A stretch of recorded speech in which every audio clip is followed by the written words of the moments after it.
Hello विद्यार्थी मित्रों, तो आप सभी का स्वागत करते हैं हमारे इस YouTube चैनल यूनिक एकेडमी के अंदर। तो विद्यार्थी मित्रों, आज हम कक्षा 10 विषय साइंस अर्थात विज्ञान का एनसीईआरटी बोर्ड गुजरात बोर्ड का चैप्टर नंबर 5 जिसका नाम है जैव प्रक्रम। इस वीडियो में हम जैव प्रक्रम से रिलेटेड सभी टॉपिक को अच्छी तरह से सीखेंगे। और अगर आपने हमारे चैनल्स को सब्सक्राइब नहीं किया है तो प्लीज सब्सक्राइब और हाँ, बेल आइकन पर क्लिक करो जिससे मेरे वीडियो के हर एक नोटिफिकेशन आपको 1 बाय 1 मिलता जाए। आपका विकास हमारा विकास, सबका विकास। चलो चालू करते हैं चैप्टर। ओके, चैप्टर का नाम ही हमारा क्या है? जैव प्रक्रम। तो सबसे पहले इस चैप्टर की शुरुआत करने से पहले हम ये जानेंगे कि जैव प्रक्रम क्या होता है। ओके, जैव प्रक्रम यानी सभी प्रकार के जो सजीव होते हैं वो अलग अलग प्रकार की प्रक्रियाएं करते हैं। अर्थात जितने भी सजीव हैं वे सभी अलग अलग प्रकार की प्रक्रियाएं करते हैं जिन्हें हम जैव प्रक्रम कहते हैं।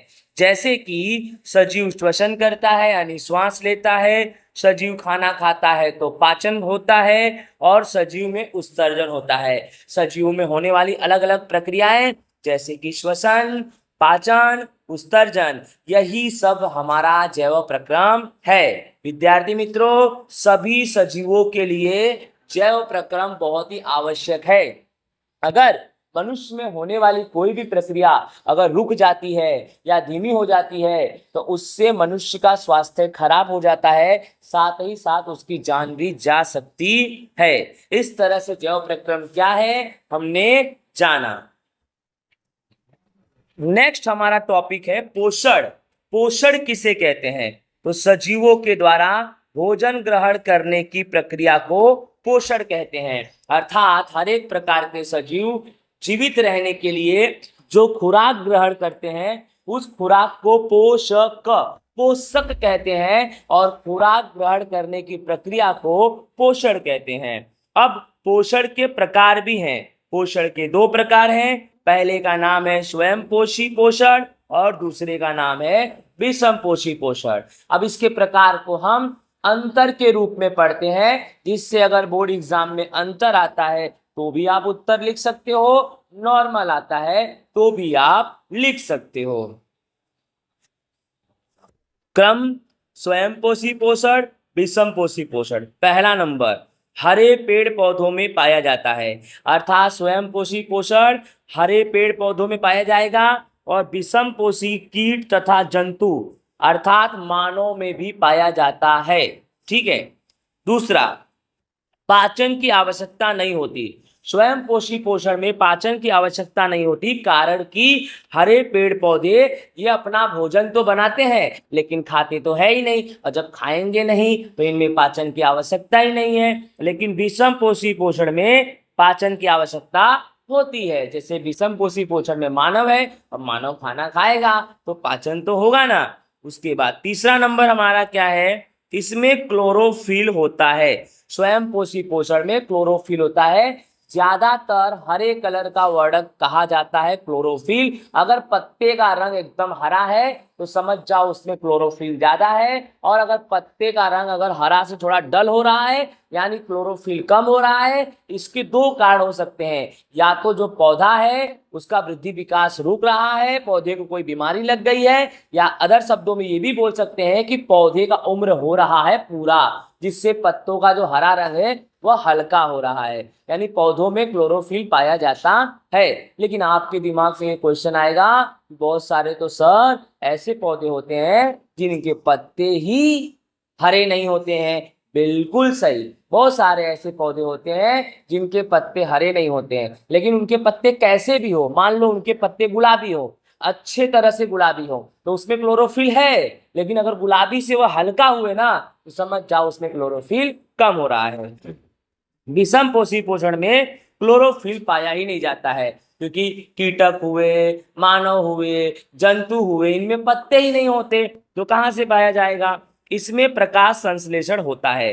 अर्थात स्वयं पोषी पोषण में प्रकाश संश्लेषण होता है, क्योंकि सभी प्रकार के हरे पेड़ पौधे प्रकाश संश्लेषण की प्रक्रिया के द्वारा कार्बन डाइऑक्साइड, पानी, इन सब का उपयोग करके प्रकाश संश्लेषण करते हैं और ग्लूकोज का निर्माण करते हैं। राइट। और विषम पोषी पोषण में प्रकाश संश्लेषण नहीं होता। लास्ट नंबर हमारा उदाहरण है, हरे पेड़ पौधे जीवाणु स्वयं पोषी पोषण में है, अमीबा और मेढक मनुष्य विषम पोषी पोषण में है। आई होप विद्यार्थी मित्रों आपको ये अंतर अच्छे से समझ में आ गया होगा। नेक्स्ट जो हमारा टॉपिक है वो है एंजाइम। एंजाइम क्या होता है? यह एक प्रकार के प्रोटीन होते हैं। एंजाइम यह एक प्रकार के प्रोटीन होते हैं जो हमारे पेट में पाए जाते हैं और ये शरीर की प्रक्रियाओं में सहायक होते हैं। अर्थात शरीर में अलग अलग प्रक्रियाएं होती हैं, श्वसन, पाचन, उत्सर्जन। ये एंजाइम ऐसे सभी प्रकार के प्रक्रियाओं में सहायक होते हैं। उदाहरण में पाचन, श्वसन, उत्सर्जन। और अलग अलग पाचक एंजाइम के नाम जानते हैं। पाचक एंजाइम अर्थात जो हम खाना खाते हैं और खाना पचाते हैं, यानी खाना जो पचता है वह अलग अलग एंजाइम की सहायता से पचता है। ऐसे कुछ एंजाइम्स का नाम जिसमें है एमाइलेज, दूसरा नंबर है प्रोटीज और तीसरा नंबर है लाइपेज और चौथा नंबर है ट्रिप्सिन। ये सब एंजाइम्स है जिससे खाना पचता है। टॉपिक चेंज, हमारा मोस्ट आईएमपी टॉपिक आता है जिसका नाम है प्रकाश संश्लेषण। अब जानते हैं प्रकाश संश्लेषण क्या है। वह प्रक्रिया जिसमें पेड़ पौधे या जीव या शैवाल, क्या क्या, पेड़ पौधे, जीव और शैवाल सूर्य प्रकाश का उपयोग करेंगे कार्बन डाइऑक्साइड, पानी और ग्लूकोज और ऑक्सीजन का निर्माण करेंगे। समझ में आया? ऐसी प्रक्रिया जिसमें सभी प्रकार के पेड़ पौधे, जीव और शैवाल सूर्य प्रकाश का उपयोग करके कार्बन डाइऑक्साइड, पानी, ग्लूकोज और ऑक्सीजन का निर्माण करे, उसे प्रकाश संश्लेषण की प्रक्रिया कहते हैं। और प्रकाश संश्लेषण की प्रक्रिया यह एक रासायनिक प्रक्रिया है क्योंकि हमें दिखाई नहीं देता है। जो प्रक्रियाएं हमें नहीं दिखाई देती हैं उसे रासायनिक अभिक्रिया और प्रक्रिया कहते हैं। विद्यार्थी मित्रों, प्रकाश संश्लेषण को प्रभावित करने वाले कारक अर्थात प्रकाश संश्लेषण ज्यादा हो रहा है, कम हो रहा है, नहीं हो रहा है, इसके कुछ कारक हैं। पहला नंबर है प्रकाश की तीव्रता, दूसरा नंबर है कार्बन डाइऑक्साइड की सांद्रता, तीसरा नंबर है तापमान, चौथा नंबर है पानी, पांचवा नंबर है क्लोरोफिल की मात्रा और छठा नंबर है पत्तियों की संख्या, पत्तियों की आकार और पत्तियों की आयु। चलो हम एक एक टॉपिक को अच्छे से समझते हैं। पहला नंबर क्या है हमारा? प्रकाश की तीव्रता। अगर प्रकाश की तीव्रता अधिक होगी तो प्रकाश संश्लेषण भी अधिक होगा। लेकिन विद्यार्थी मित्रों, प्रकाश की तीव्रता अगर हद से ज्यादा अधिक हो गई तो प्रकाश संश्लेषण का जो दर है ना वह कम हो जाएगा। बहुत आसान है, अधिक है तो प्रकाश संश्लेषण अधिक और बहुत अधिक है तो कम हो जाएगा। दूसरा, CO2 की सांद्रता। अब CO2 क्या होता है? प्रकाश संश्लेषण का कच्चा माल है। अगर आपको रोटी बनाना है तो कच्चा माल आटा होता है और प्रकाश संश्लेषण का कच्चा माल कौन है? CO2। तो याद रखना, जब CO2 की मात्रा अधिक होगी तब प्रकाश संश्लेषण भी अधिक होगा। अंडरस्टूड विद्यार्थी मित्रों? नेक्स्ट हमारा है तापमान। तो तापमान प्रकाश संश्लेषण की प्रक्रिया को कैसे प्रभावित करती है? कि जो पौधे होते हैं ना, पौधों के अंदर एंजाइम होता है। समझ में आ रहा है? पौधों के अंदर एंजाइम होता है और एंजाइम को हमेशा गति में रहना पड़ता है। अर्थात एंजाइम हमेशा भागता रहता है। अगर भागता रहेगा तभी प्रकाश संश्लेषण होगा और एंजाइम को भगाने के लिए तापमान चाहिए। अगर तापमान होगा तो पौधों के अंदर का एंजाइम गति करेगा और गति करेगा तो प्रकाश संश्लेषण होगा। उसके बाद है पानी, आवश्यक कारक। पानी प्रकाश संश्लेषण के लिए आवश्यक कारक है। अगर पानी की कमी हुई पौधे के अंदर तो पौधों के जो रंध्र होते हैं ना, जो खुलते हैं वो बंद हो जाते हैं और वो बंद हो जाएंगे तो प्रकाश संश्लेषण कम हो जाएगा। समझ में आया? ओके। अब इसी में टॉपिक है अगला कि क्लोरोफिल की मात्रा। तो सिंपल सी बात है, क्लोरोफिल एक वर्णक अर्थात एक रंग होता है जो हरे रंग का होता है। क्लोरोफिल की अगर मात्रा अधिक है यानी पत्ते हरे भरे हैं तो प्रकाश संश्लेषण भी अधिक होगा। फिर है पत्तियों की संख्या, आकार और आयु।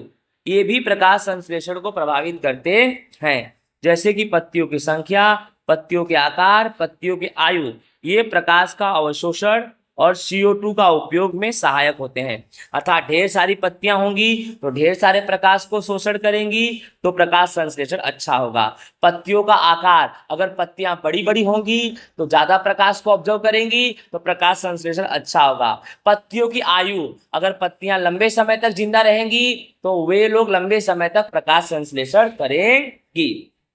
आई होप विद्यार्थी मित्रों आपको अच्छे से समझ में आ रहा होगा। अब ये मोस्ट IMP है, एग्जाम में पूछता है प्रकाश संश्लेषण का समीकरण। तो समीकरण है 6CO2 प्लस 6H2O प्लस प्रकाश 6CO2 प्लस 6H2O प्लस प्रकाश एरो ग्लूकोज का निर्माण। प्रकाश संश्लेषण की प्रक्रिया में पौधे किसका निर्माण करते हैं? ग्लूकोज। और ग्लूकोज का अणु सूत्र है C6H12O6 प्लस 6O2। जो आगे वाला है C6H12O6, ये ग्लूकोज का अणु सूत्र है विद्यार्थी मित्रों।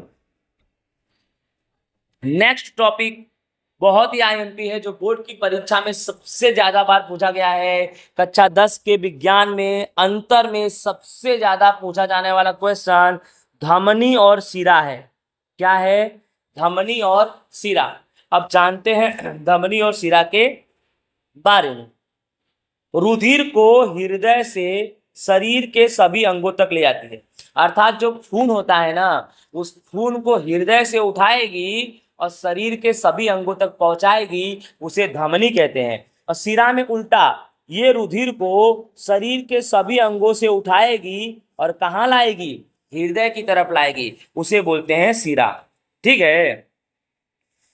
धमनी में रुधिर का दबाव ऊंचा होता है। अर्थात जो धमनी होती है ना, उसमें जो ब्लड सर्कुलेशन होता है बहुत तेज होता है। अर्थात धमनी में रुधिर तेजी से बहता है और शिरा में रुधिर का दबाव कम होता है। अर्थात विद्यार्थी मित्रों, शिरा में रुधिर का परिवहन कम होता है। जैसे हमारे घर में मोटर होता है, सुबह हम पानी चालू करते हैं, जब हम मोटर का स्विच चालू करते हैं तो पानी झटके से ऊपर जाता है। अर्थात ये धमनी हुआ, पानी तेजी से ऊपर जाएगा, प्रेशर ज्यादा होगा, दबाव ज्यादा होगा, उसे बोलेंगे धमनी। और जब मोटर का स्विच बंद करते हैं तो पाइप के अंदर रहा हुआ पानी आराम से नीचे आता है, वो हमारा शिरा का काम करता है। ओके। अब धमनी की दीवार मोटी होती है और लचीली होती है, और शिरा की दीवार कैसी होती है? पतली। सिंपल सी बात है, मोटर का पानी जब चालू करोगे, जब पाइप में पानी ऊपर जाएगा तो पाइप फूल जाएगा, मोटा हो जाएगा। जैसे ही बंद करोगे, पानी ऊपर से नीचे आएगा तो पाइप चिपक जाएगा, पतला हो जाएगा। समझ में आ रहा होगा ना? आगे चलते। इनका मध्य स्तर मोटा होता है। धमनी का जो बीच का भाग है मोटा होगा क्योंकि इसमें प्रेशर ज्यादा होता है। और शिरा का जो बाह्य स्तर होता है वह क्या होता है? पतला होता है। अब धमनी में शुद्ध रुधिर का वहन होता है भैया। जितनी भी धमनी है हमारे शरीर में, धमनी यानी नस, धमनी शिरा यानी हमारे शरीर का नसें होती है। धमनी में कौन से रुधिर का वहन होता है? शुद्ध रुधिर। अपवाद है फुफ्फुस धमनी। सभी धमनी में शुद्ध रुधिर का वहन होता है, सिर्फ एक धमनी को छोड़ के। अर्थात एक ऐसी धमनी है जिसमें शुद्ध रुधिर नहीं बहता है, उस धमनी का नाम है फुफ्फुस धमनी। शिरा में अशुद्ध रुधिर का वहन होता है। सभी शिराओं में अशुद्ध रुधिर का वहन होता है, लेकिन एक ऐसी शिरा है जिसमें अशुद्ध नहीं शुद्ध रुधिर का वहन होता है, उसका नाम है फुफ्फुस शिरा। फिर धमनी का जो रंग होता है वह गुलाबी रंग का होता है, और जो शिरा का रंग होता है वह गहरे लाल रंग का होता है। ओके। धमनी का रंग कौन सा हुआ? गुलाबी रंग का, और शिरा का रंग गहरे लाल रंग का होता है। ओके। नेक्स्ट हमारा टॉपिक है वायवीय और अवायवीय श्वसन में अंतर। ये भी बहुत ही IMP है, वायवीय और अवायवीय श्वसन में अंतर। ठीक है। देखो, वायवीय श्वसन जो होता है ना, वो ऑक्सीजन की उपस्थिति में होता है। वायवीय श्वसन किसकी उपस्थिति में होता है? ऑक्सीजन। और जो अवायवीय श्वसन होता है ना, वो ऑक्सीजन की अनुपस्थिति में होता है। वायवीय श्वसन ऑक्सीजन की उपस्थिति में होता है और अवायवीय श्वसन ऑक्सीजन की अनुपस्थिति में होता है। अब वायवीय श्वसन में क्या होता है, इसमें ग्लूकोज का पूर्ण ऑक्सीकरण होता है, अर्थात वायवीय श्वसन में ग्लूकोज पूरी तरह से यूज हो जाता है और अवायवीय श्वसन में ग्लूकोज पूरी तरह से यूज नहीं होता, अर्थात इसका अपूर्ण ऑक्सीकरण होता है। क्योंकि वायवीय श्वसन में ऑक्सीजन खूब मिलता है, इसीलिए ग्लूकोज का पूर्ण क्या हो जाता है, ऑक्सीकरण, और अवायवीय में ऑक्सीजन उतना नहीं मिलता, इसीलिए इसका अपूर्ण ऑक्सीकरण होता है। अब वायवीय में इस क्रिया में कार्बन डाइऑक्साइड एवं जल बनता है। वायवीय श्वसन में क्या बनता है, कार्बन डाइऑक्साइड और पानी, और इस क्रिया में अल्कोहल एवं कार्बन डाइऑक्साइड बनता है। राइट, समझ में आ रहा है। नेक्स्ट, इस क्रिया में ग्लूकोज के अणु से 38 एटीपी ऊर्जा मुक्त होती है, अर्थात वायवीय श्वसन से ऊर्जा ज्यादा मिलती है। देखो तो एक अणु अगर टूटेगा ना तो 38 यहाँ पर थोड़ा गलती हुआ, एक अणु, सिर्फ अगर एक अणु टूटता है ना तो 38 एटीपी ऊर्जा मिलेगी, और इस क्रिया में ग्लूकोज का एक अणु अगर टूटता है तो सिर्फ 2 एटीपी ऊर्जा मिलती है। एक तरफ 38 एटीपी, दूसरी तरफ 2 एटीपी। 38 क्यों, क्योंकि उसमें ऑक्सीजन ज्यादा मिलता है। 2 क्यों, क्योंकि उसमें ऑक्सीजन कम मिलता है। श्वसन के लिए वायवीय आवश्यक है और अवायवीय श्वसन की क्रिया के लिए संभव नहीं है विद्यार्थी मित्रों। अब हमारा नेक्स्ट टॉपिक चालू होता है, मोस्ट आईएमपी टॉपिक, बड़े बड़े प्रश्न है। पहला नंबर प्रश्न है मानव का पाचन तंत्र। तो आपको आकृति तो बनानी पड़ेगी, ध्यान से देख लो। ये आकृति है, ये मुंह है, ये जीभ है, ग्रशिका है, ये आमाशय है, ये क्षुद्रांत्र, ये बृहदांत्र, क्षुद्रांत्र यानी छोटी आंत्र, बृहदांत्र यानी बड़ी आंत्र, विभूदा द्वार, परिशेषिका, अग्न्याशय, यकृत, पित्त नली, और ये जो पित्ताशय जहां पर इकट्ठा होता है, पित्ताशय के अंदर जो पित्त इकट्ठा होता है, अर्थात पित्त जो है ना वह पित्ताशय में इकट्ठा होता है। ये है मानव का पाचन तंत्र। आकृति आपको ऐसे बनानी पड़ेगी। चलो हम शुरुआत करते हैं। मानव का पाचन तंत्र, तो मानव का पाचन तंत्र यह एक प्रक्रिया है। क्या है ये, प्रक्रिया। अब मानव के पाचन तंत्र में कौन कौन से अंग हैं जो सहायक है, तो मुंह, ग्रास नली, पेट, छोटी आंत, बड़ी आंत और मलाशय, ये मानव के पाचन तंत्र है। समझ में आ रहा है कि नहीं आ रहा है। चलो स्टार्ट करते हैं।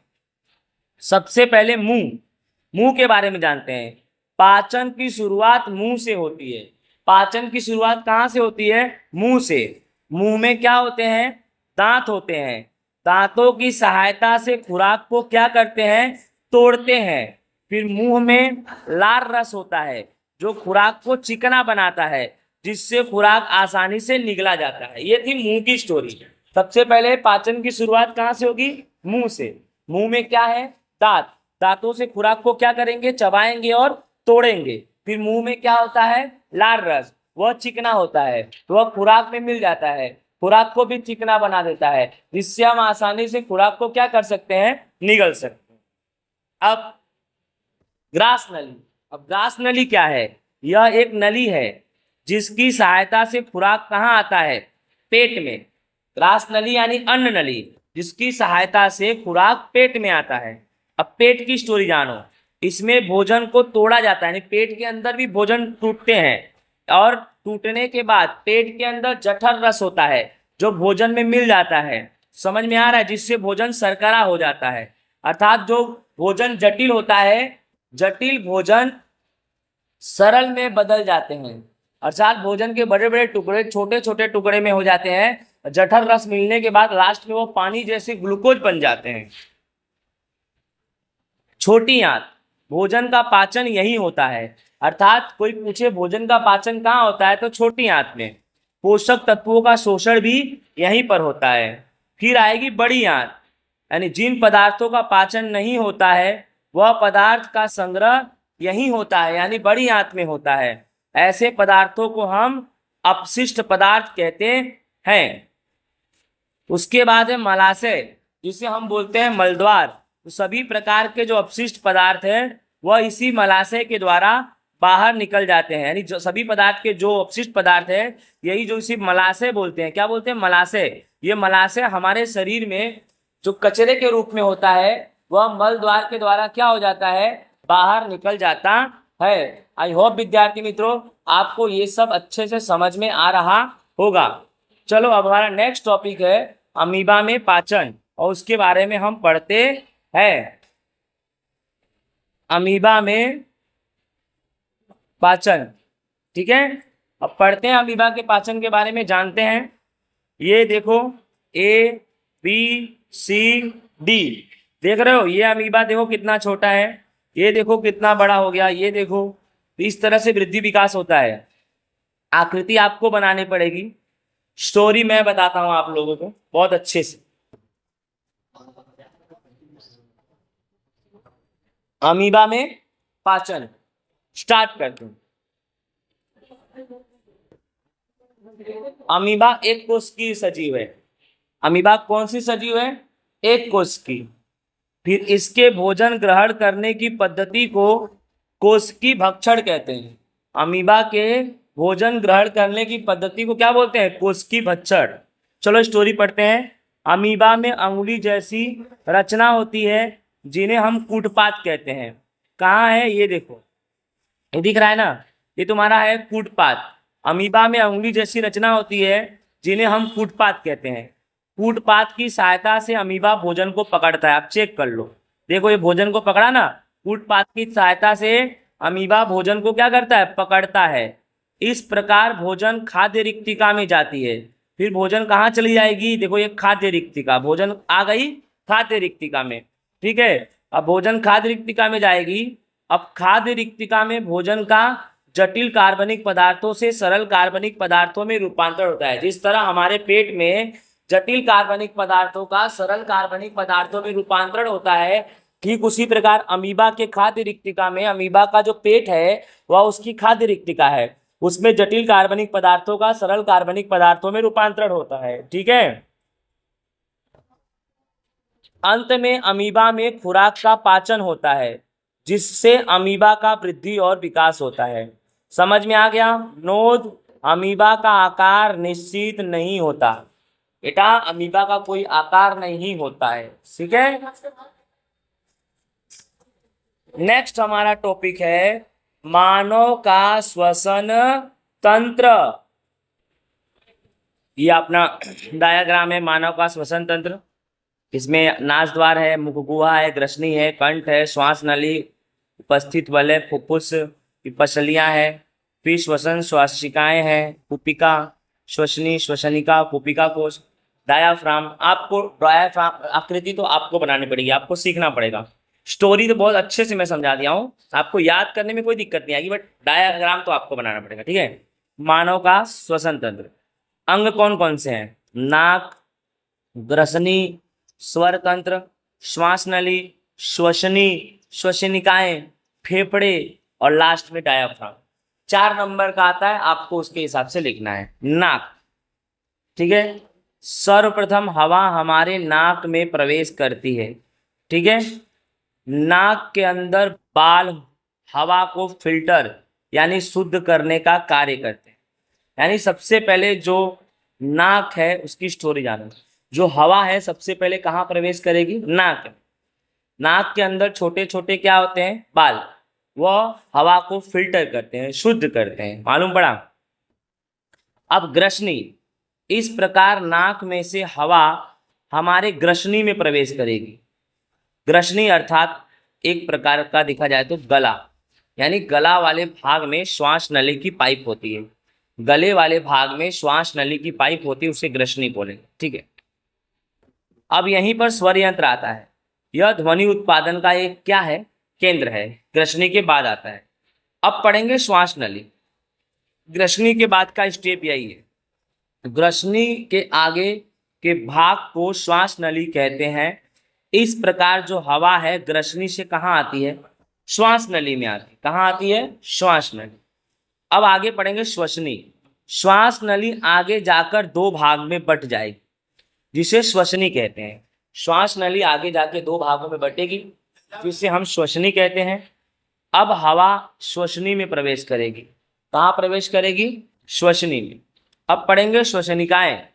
श्वसनी आगे जाकर अलग अलग भागों में बढ़ जाती है। श्वसनी आगे जाकर अलग अलग भागों में बढ़ जाती हैं, जिसे श्वसनिकाएं कहते हैं। क्या कहते हैं? श्वसनिकाएं। अब हवा श्वसनिकाओं में प्रवेश करती है। फिर आएगा फेफड़ा।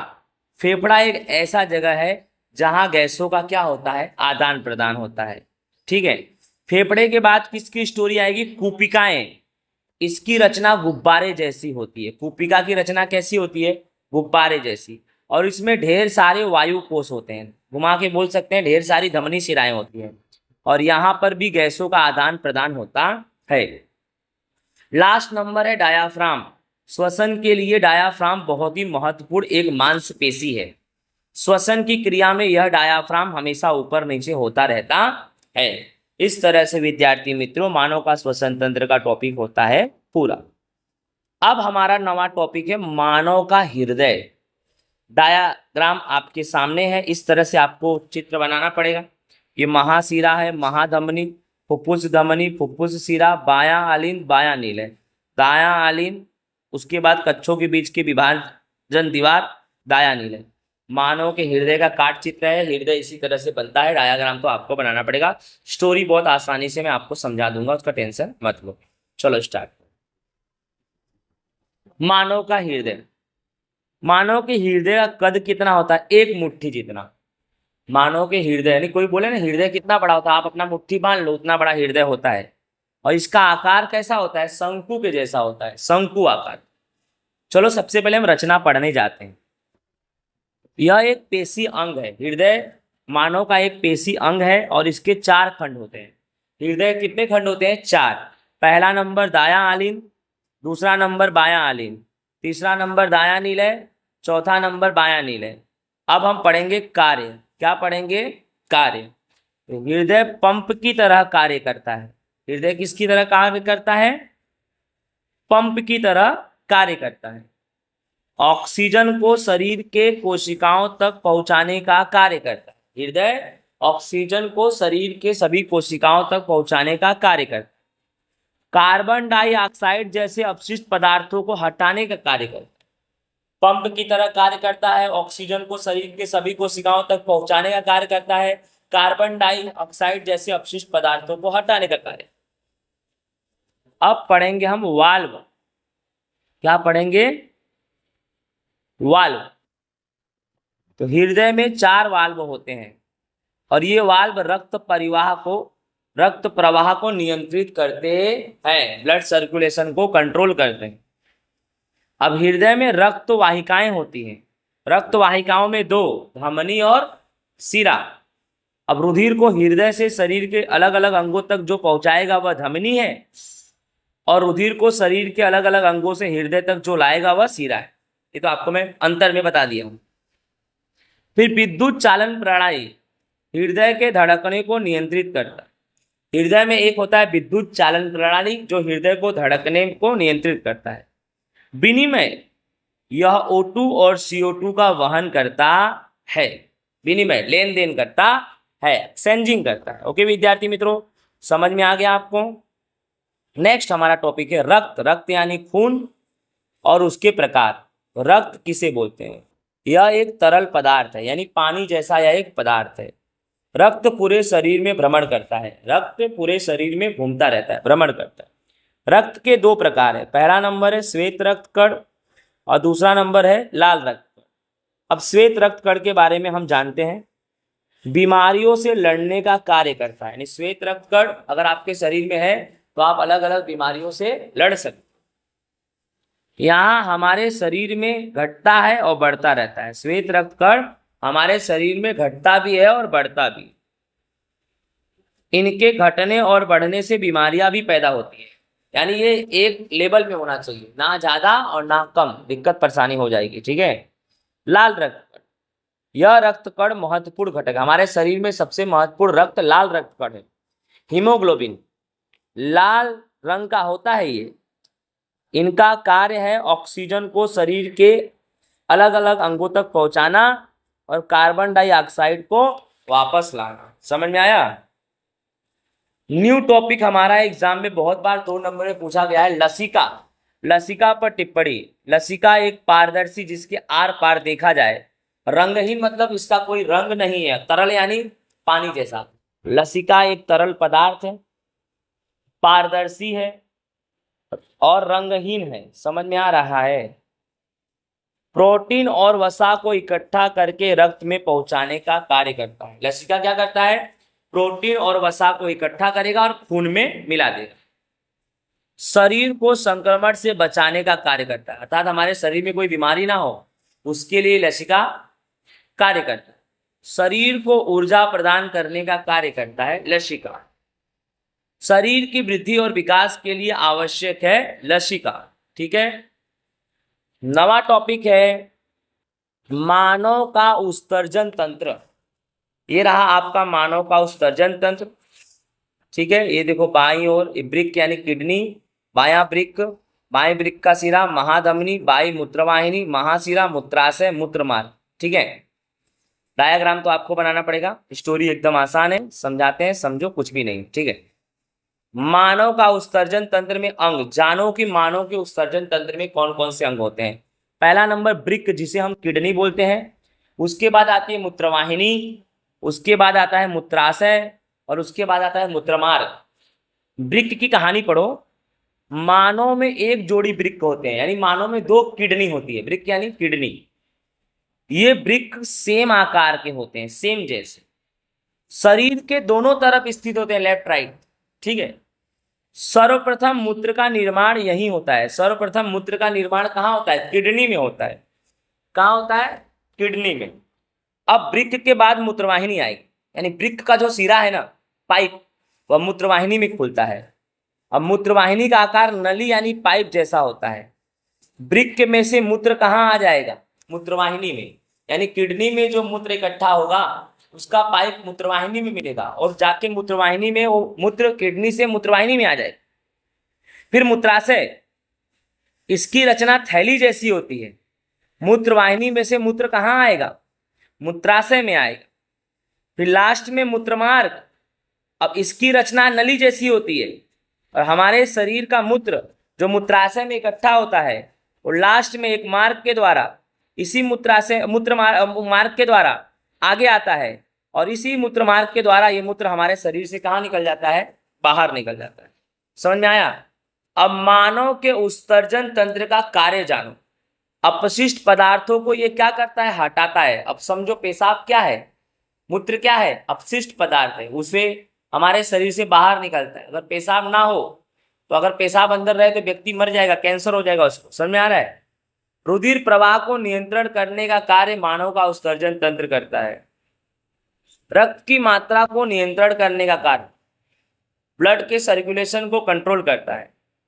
पानी और लवण जैसे कि सोडियम और पोटेशियम, ये सब हमारे शरीर में पाए जाते हैं। हमारे मूत्र में भी सोडियम पोटेशियम पाया जाता है। ठीक है, तो पानी और लवण यानी सोडियम और पोटेशियम का संतुलन बनाए रखना, मतलब ये बराबर होने चाहिए, कम ज्यादा नहीं होने चाहिए। ये है मानव के उत्सर्जन तंत्र के कार्य। आई होप विद्यार्थी मित्रों आपको अच्छे से समझ में आ गया होगा। अब हमारा टॉपिक आगे चला गया, विसरण क्या है? किसी पदार्थों का एक स्थान से दूसरे स्थान पर होने वाला स्थानांतरण अर्थात विसरण। कोई भी पदार्थ एक स्थान से दूसरे स्थान पर स्थानांतरण करेगा उसे विसरण कहेंगे। नोट, बहुकोशिकीय सजीव में विसरण की क्रिया कम होती है, याद रखना, इसीलिए बहुकोशिकीय सजीव में विसरण अपर्याप्त। क्योंकि बहुकोशिकीय सजीव अर्थात जो सजीव ढेर सारी कोशिकाओं से मिलकर बना है, अब इसे इतना ऑक्सीजन चाहिए श्वास लेने के लिए जिससे उनके पूरे शरीर को मिले, और विसरण की प्रक्रिया में ऑक्सीजन पर्याप्त मात्रा में नहीं मिलती और बहुकोशिकीय सजीवों को ऑक्सीजन ज्यादा चाहिए, इसलिए विसरण बहुकोशिकीय सजीवों के लिए पर्याप्त नहीं है। नोट, विसरण की क्रिया एक कोशिकीय सजीव के लिए सही है। समझ में आ रहा है? क्योंकि वह एक कोशिका वाले होते हैं, उन्हें उतना ऑक्सीजन की आवश्यकता नहीं होती। समझ में आ रहा है ना? ओके विद्यार्थी मित्रों, अब हमारा लास्ट टॉपिक है इस चैप्टर का, यहाँ पे चैप्टर हमारा पूरा हो जाएगा। सजीव अर्थात क्या और उसके प्रकार समझ। पहले जानते हैं सजीव किसे कहते हैं। सभी प्रकार के जैविक घटक को सजीव कहते हैं, जो जीवित होते हैं उसे सजीव कहते हैं।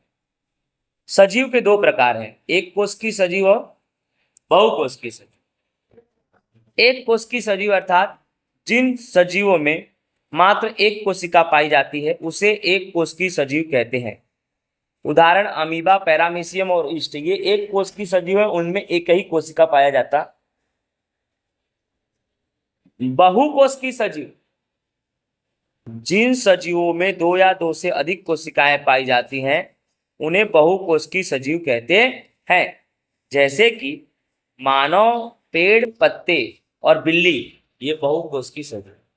इस तरह से विद्यार्थी मित्रों हमारा चैप्टर नंबर 5 प्यारा सा चैप्टर और काफी आसान भाषा में मैंने आपको समझा दिया, आपको अच्छे से समझ में आ गया होगा। इसी के साथ हमारा चैप्टर होता है पूरा। अब हम मिलेंगे next chapter, next video, next lecture. जय हिंद, राधे राधे।